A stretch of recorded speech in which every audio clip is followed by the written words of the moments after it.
Hi, I'm Sarah from The Upcoming. Such a pleasure to be able to speak to you today. Thanks for taking the time. Hi, Sarah. Good to meet you.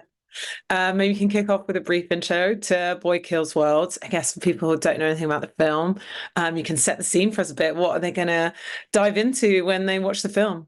Boy Kids World is sort of a fucked up fairy tale of a boy whose family gets killed and he takes revenge on the city's dictator. Yeah, martial arts, rooted in martial arts cinema, funny, and like I said, sort of fucked up. Yeah, I mean, it just feels so fiercely original and kind of off the hook, in this sort of really unique mix of action, of humor, the stunt scenes.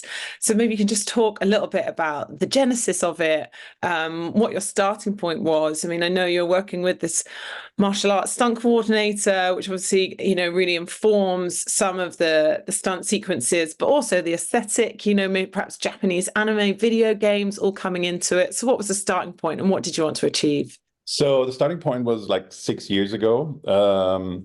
And we were these five guys in Berlin. Dave Shatarski, our action director, one of them. And Dave made like worked on some big movies up to that point, and he worked under Brad Allen, who's now dead.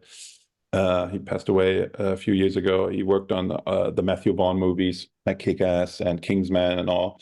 And Dave sort of had this talent for choreographing action and performing it. And we watched his stuff and we were like, oh, this is amazing. Like, this is really great. So this whole movie started sort of as a look what Dave can do. And in the original proof of concept trailer, he's also he is Boy. Yeah, that's where it all started. Five guys wanted to do something that is cool, that they all liked, that they all enjoyed themselves. Not only like if I would see that. So we want to make something that we like. That's basically the bottom line here. And we started from there. We financed the proof of concept trailer, and just 6 short years later, 7, it's a movie. And getting your casting right, particularly for your protagonist, was going to be really crucial. I mean, Bill Skarsgård, he comes from a family with a lot of talent for acting. Seen him in things like some Pennywise, but this is quite, a unique role just in the setup of it.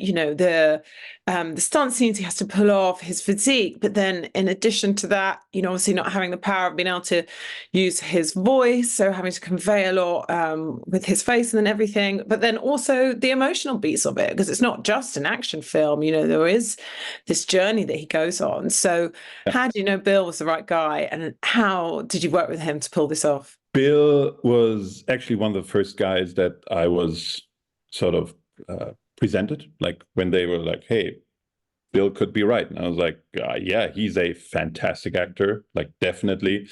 His, like, how expressive he can be with his face is legendary. The action part, we actually didn't know. We didn't know if he could pull it off. Like, I talked to him on via Zoom it was basically during COVID at that point, or right before. I don't know. As I talked to him, and he was like, "So, Bill, you've never done action. Can you, like, what do you think? Can you do it?" And he is like, "Oh yeah, I'm gonna put in the work. I'm gonna train. I'm gonna get in shape. I'm gonna do all the training that is necessary to perform. I want to do most like as much myself as I can." And I was like, that is some commitment. So the good thing is he delivered on his promise. Like, we would have been like, it would have been bad. He was like, oh yeah, no, I'll show up 3 weeks before and just like wing it, right? No, we sent somebody to Stockholm and they started training like months in advance, and just sort of basic punching and kicking and all that, just the basics for weeks and weeks. And then when we got finally got into the whole choreography of the fight scenes, he delivered again. He came in early, and early, I mean weeks and weeks earlier so he could do them all, and he did, and he really knocked it out of the park there and kept his promise, which is lucky me. And I guess that's what really comes across, because I feel like I watch a lot of action films nowadays, and there's just a lot of CGI doing the heavy lifting. So although, you sort of have the fast pace and it takes you on a bit of a ride, perhaps you don't feel like it's very real. And I think this film has this incredible combo of like having the amazing aesthetic and these set pieces, which are really creative, but you feel like the action, is really happening in front of you. And as I was watching, I was like, oh, which is my favorite scene? And at first it was the dinner party one, then it was the culling, and then it was the finale. What was it like putting these together? Did you have a favorite one? Did anything go wrong along the way? My favorite is the finale as well. I'm super proud of what we achieved there and what Dave did and what the actors pulled off. I couldn't be happier. I think it's the best action scene in the movie, and I'm super happy that this is actually the end of the movie. So we don't have like the best action scene in the middle of the movie, and then it just goes like, oh. But no, I really love the finale. Didn't really go anything wrong, like not in luckily there were no major accidents and all that. I think the only thing that can be said was like, oh, we actually realized that we needed more time on the action. That's when the producers and Tiba Productions sort of stepped up and were like, all right, we see what you're doing there, and we're going to support this, which means money. So they really put their money where their mouth was, and put in some more money towards the beginning of production, so we could actually pull that off in enough time. And there's nothing worse than shooting something like that with not enough time, because then you start like faking everything and sort of stitching it together because it takes on right, and then you sort of mess it up, and then you can feel it.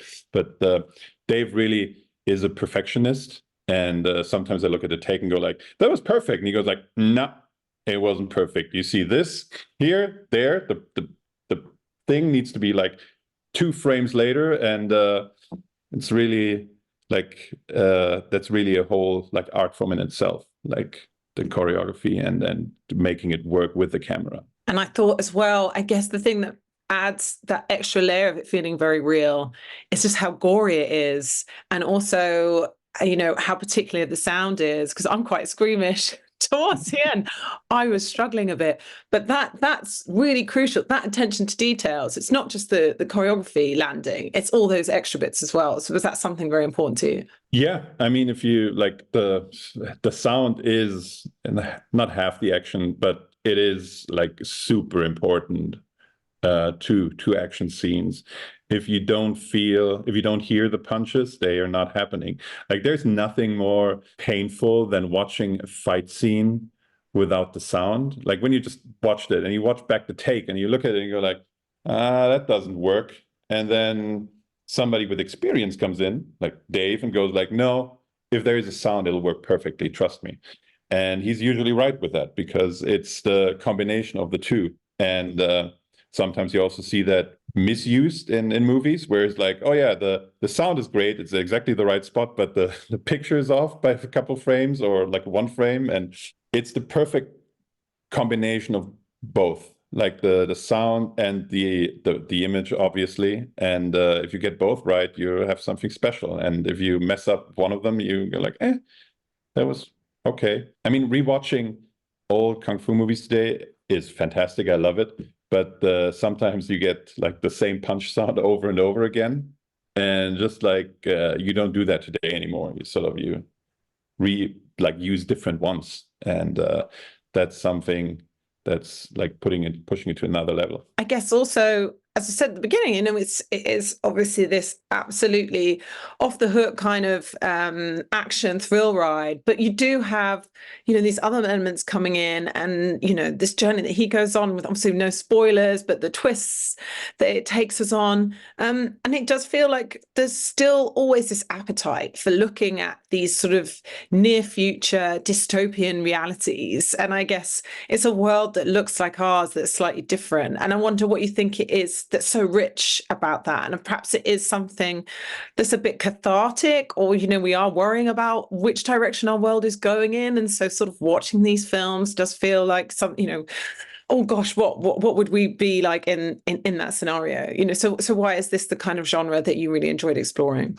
I kind of love creating new worlds that are not like where you're not stuck in our world, where you really can do what you want, and people are not gonna, they give you the benefit of the doubt because this is your story and your world, so you make up the rules. And that's hard to do sometimes because people go like, oh, what are the rules of these world? And that's where you have to put a lot of work in there. But then if you do, then you can create something that is really special and unique. And people are not like, do you know how many friends I got who complain because in these war movies, people use the wrong guns or the wrong jeeps or the wrong uniform, and it's just like, that can't happen to you here. If you sort of do everything from scratch, it's like people might not like it, but at least people are not annoying about these little details. Yeah. And I enjoy creating new worlds, definitely. I think that's my time up, but just very quickly, I know this is your debut. I mean, what an incredible achievement for your first film. Where do you go from here? You know, you just gonna let the dust settle on this one? Have you already got strong ideas for what you'll do next? I'm working right now. I'm developing, I'm pitching, so I'm hoping to announce something soon or do something, but nothing yet. But I'm working on it. So, but yeah, I'm first and foremost, I'm excited for this to hit theaters on April 26th, 26th, yeah. And really see if people like it, and then we'll see what happens next. I'm positive everyone's going to love it as much as me. Thank you so much for your time. Thanks for sharing all of it with us. So much. Can't wait to see Boy Kills Well. Thanks a lot. Thank you. Bye. Lovely to chat to you. Cheers. Bye.